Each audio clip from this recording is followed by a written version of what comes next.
Okay, for these we're going to start by, I'm going to just do it over the side.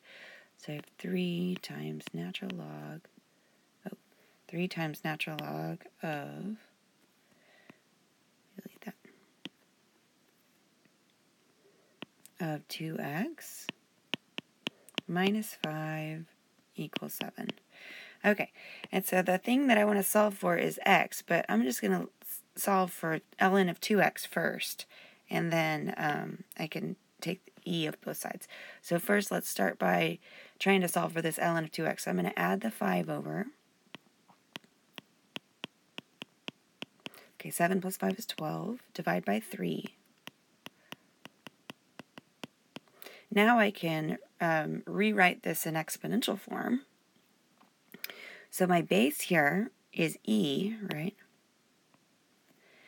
So that means e to the 4th power is equal to 2x. And so then I can divide by 2. So e to the 4th divided by 2. And so this is the exact answer. And I can get a decimal approximation from that from my calculator. And it's 27.299 to 2 decimals, so 0.30. Okay. That's part A. For part B, I have natural log of x plus 3 minus natural log of x minus 1 equals natural log of x. Okay, and so for this one, I can notice that I have 2 natural logs of the same base that are subtracted from one another. And so I have a property of natural logs that I'm going to use. And that property is that if I have the natural log of A minus the natural log of B, that's equal to the natural log of A divided by B. And that's one of my properties of logarithms that I'm going to use. And so if I use that property, I have natural log of, I'm going to do this one divided by that one. So x plus 3 divided by x minus 1. Okay. And then if I take both sides raised to the e power, I can get rid of those natural logs on both sides. And so I end up with x plus 3, so that's a 3, divided by x minus 1 equals x. At this point, it's just algebra. So I can multiply the x minus 1 on both sides.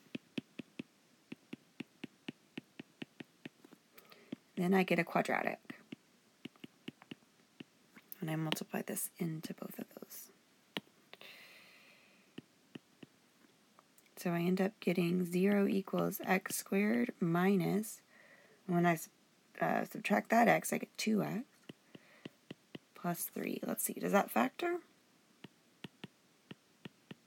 X minus 3, x, no, x minus 3, x minus 1, that doesn't factor.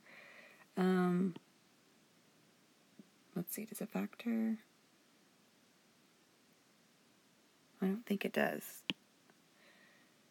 Oh, yeah, it does. Oh, I got a sign wrong. Okay, hang on. When I subtract that 3 over, it's minus 3. There we go.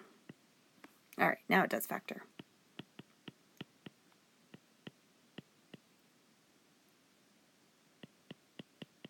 There we go. X minus 3x plus 1. That gives me x squared plus x minus 3x. That gives me the minus 2x in the middle. And then negative 3 times 1 is minus 3. All right, so that's what I want. So I get x is equal to 3 and x is equal to negative 1. Now, the one thing we have to be careful of when we solve these functions involving logarithms is that the domain is restricted for logarithms. So let's check to make sure that either of those solutions will work. So let's see, if I plug in negative 3 into any of these, I'll have, in this one, let's go back to our original equation. If I plug in 3 into that, natural log of 3 plus 3, that's natural log of 6, that's defined. Natural log of 3 minus 1, that's natural log of 2, that's defined. And natural log of 3 is defined. Okay, now that works. What if I plug in negative 1? Natural log of negative 1 plus 3, that's natural log of 2, that's defined. Natural log of negative 1 minus 1, that's natural log of negative 2, that won't work because natural log is only defined for positive values. And again, natural log of -1 is undefined. So we have to throw out that one. So our only solution is x equals 3. Okay, for the next one, I have 5 times 1.325 to the x equals 17. All right, so the first thing I'm going to do is divide both sides by 5.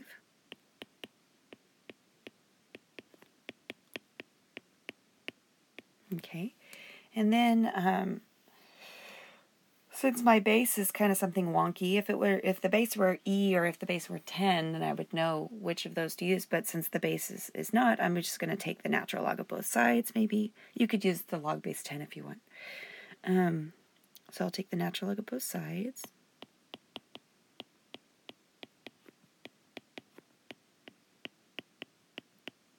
And the reason I did that is because I want to use a property of logs. And I'll put that property of logs up here by this other one.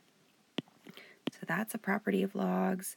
And another one is that if you have natural log of something to some number, that power can come out front. So that's the one I want to use. That's the reason I took the log of both sides, is because I want to take this power and I want to move it down here. So we get x natural log of 1.325 equals natural log of 17/5. Okay, now remember, this whole thing is a number by itself. So what I need to do, and that number is being multiplied by the x. So in order to get x by itself, I just need to divide by that number.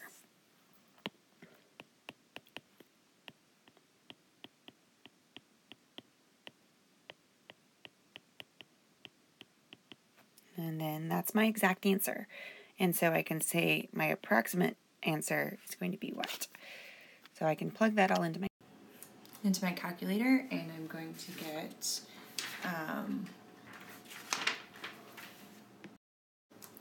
4.35 if I round to 2 decimal places. Okay, so that was the answer to C. So let's go over here to D, and I'm going to do it over here. So we have 6 times 1.2 to the x equals 5 times 1.7 to the x. Now on this one, you can kind of make a choice as to whether you want to divide by the 6 or divide by the 5. I'm just going to divide by the 5 here, but you could do it either way. So first I'll start by dividing both sides by 5, so I'll have 6/5 times 1.2 to the x is equal to 1.7 to the x, and I can take the natural log of both sides.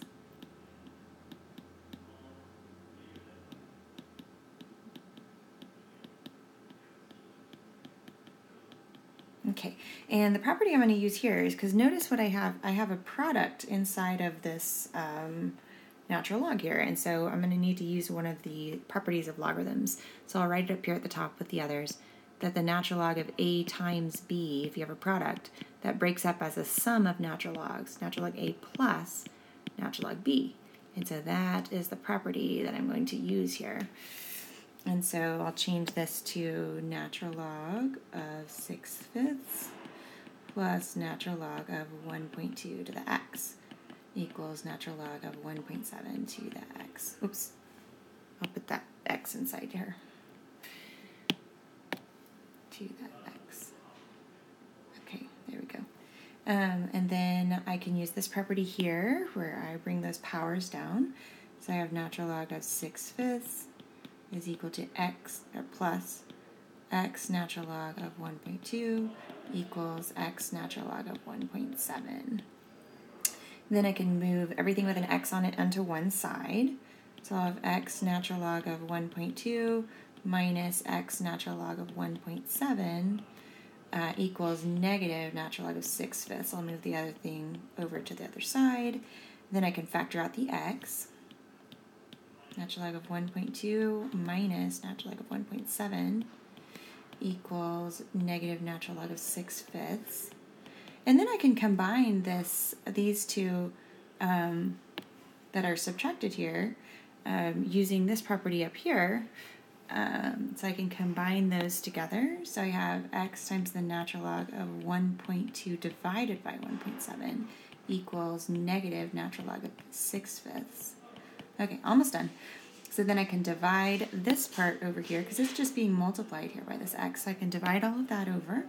And we'll have x is equal to negative natural log of 6/5 divided by natural log of 1.2 over 1.7. And if I do a decimal approximation of that, I should get, so let's see. So negative natural log of 6/5 divided by natural log of 1.2 divided by 1.7. I got 0.52 on that. Okay, and then, all right, so let's go on to number 14. So I'm going to erase some stuff here so that I can go to that. So on number 14, it says 2 milligrams of a drug is injected into a person's bloodstream. And so, where'd it go? Oh, there we go. As the drug is metabolized, the quantity diminishes at a continuous, rate of 4% per hour. So since it says it's a continuous rate, I'm going to use the E model. So I have Q of T is equal to E to the, and since it's diminishing, it's going to be a negative rate, negative 0.04 T, and my initial value again was 2 milligrams, so I have a 2 in front of that. And then by what percent does the drug decrease during any given hour? So what I'm going to do is I want to find out what this part is equal to. So I'm going to find that kind of effective decay rate there. So I have E to the 0.04, E to the negative 0.04,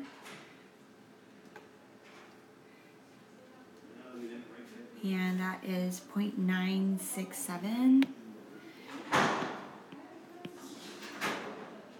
0.96, so I'm going to round the decimal to 2, it's 0.96079, maybe, to the T. And what is that? That's, if I subtract 1, so that's going to be 1, so 2 times 1 minus 0.0392 to the T. And so I can see that it's decreasing by that percent. So it's decreasing by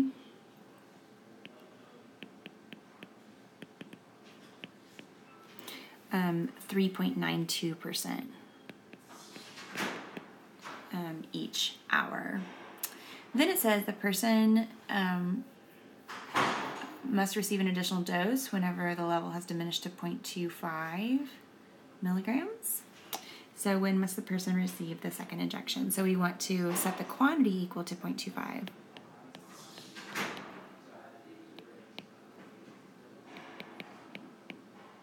And solve for T. So I can start by dividing by 2. 0.25 divided by 2 is 0.125 equals E to the negative 0.04 T. Then I can take the natural log of both sides.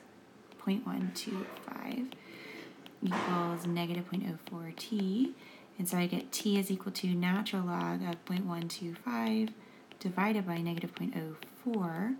And that gives me, when I do a decimal approximation, 51.99 if I round to 2 decimal places. Years. No, years? No, hours. Okay, hang on. So the time here was measured in hours, not years, because it was amount of drug in a bloodstream. Yeah, so hours makes sense. Okay, good. Number 15 says that if the price of a gallon of milk, okay, hang on, let me get the eraser going here. I'll erase all this over here. If the price of a gallon of milk climbs at a continuous rate of 3% annually, so A couple of things to notice here is, again, it's talking about a continuous rate. So we're going to use that E, and it's 3% annually as it climbs. That's a positive rate. So our model here is going to be P equals E to the, so P naught E to the 0.03 T. And I want to find out how long it takes for it to double. So when it doubles, then the amount is going to be twice P naught. So 2 P naught equals P naught E to the 0.03 T. So I can divide by P naught. I'll get 2 is equal to E to the 0.03 T. And then I can take the natural log of both sides. Natural log of 2 is equal to 0.03 T. Then T is equal to natural log of 2 divided by 0.03. And when I get an approximation of that, natural log of 2 divided by 0.03, I get 23.10. And what are the units of T here? Annually, so that's years. Okay. The next one says plutonium has a half-life of 87.7 years. That's a value of T, right? That's a T value. How long will it take for a sample to decrease to 20% of its original mass? All right, so we're going to use this model. We're going to try to figure out, first of all, what the K is in our model. And we have a little caution here that says not to round the K, so we don't want to round. All right, so let's first start trying to find the value of K, and then we'll get the final answer. Okay, so here is our model. So we're going to say P equals P naught E to the KT, and I know that the half-life is 87 years, and so that means when I have 1/2 times P naught, that's going to be P naught E to the K times 87.7. 87.7. Oh, 87.7. I'll get the decimal place right. Okay, so then I want to divide both sides by P, and then I can take the natural log of both sides. So I have natural log of 1/2 is equal to 87.7 times T. And then I can divide by the 87.7. Oh, that's K. Sorry, that's a K. Not a T. And then I can divide by 87.7. I get K is equal to natural log of 0.5 divided by 87.7. And we're asked to not round it. So we're just going to use that as the value of K. Then it asks, how long does it take to decrease to 20% of its original mass? So 20% of the original mass would be 0.2 times P naught. Needs to be equal to P naught E to the K, that thing, T. And then I want to solve for T. So that's natural log of 0.5 divided by 87.7. All right, so let's solve for T here. First, I'll divide both sides by P naught. So I have 0.2 is equal to E to the K T, and that K is natural log of 0.5 over 87.7. Okay, that's kind of hard to read. Let's take the natural log of both sides. I have natural log of 0.2 is equal to this K, natural log of 0.5 over 87.7 T. And then I want to divide that thing out. So I'll get T is equal to, here we got natural log of 0.2 divided by that K, which is natural log of 0.5 divided by 87.7. Okay, let's plug all that into our calculator, and then it says round the final answer to a whole number. So let's plug that in. Natural log of 0.2 divided by natural log of 0.5 divided by 87.7. I got 203.6, so if I round that up, that gives me 204 years. That seems like a lot of years, but does that make sense? Well, the half-life is 87.7 years, so I know it's going to be more than that. That's to get to 50%, but to get to 20%, it's going to take more than that. So 204 makes sense. Then it says, find the continuous growth or decay rate of that thing. And so first of all, is it going to be growth or decay? Can you tell? Well, if I look, I can see that the number that's raised to the T is less than 1. So I know we're going to be getting a decay rate here. And so what I have here is this 20 times 0.0645 to the t. I want to write it this way, 20 e to the k t to the t. So what I need to do is I'm going to set this number equal to e to the k and figure out what the k is. So 0.0645 should be equal to e to the k. So I can take the natural log of both sides. Whoops. Yeah. Oh, it's the decimal goes there. Okay. 0.645 equals k. And so what is that? Natural log of 0.645. So that's a negative 0.438. So that's k is equal to negative 0.4385. So that's 439 if I round to one decimal place. So it's decreasing. So it's a decay rate. So I could say it two ways. I could say the growth rate is 43.9%, negative 43.9%, or I could say the decay rate. But if I do that, I've already included the negative in the word decay. So I could say the decay rate is 43.9%.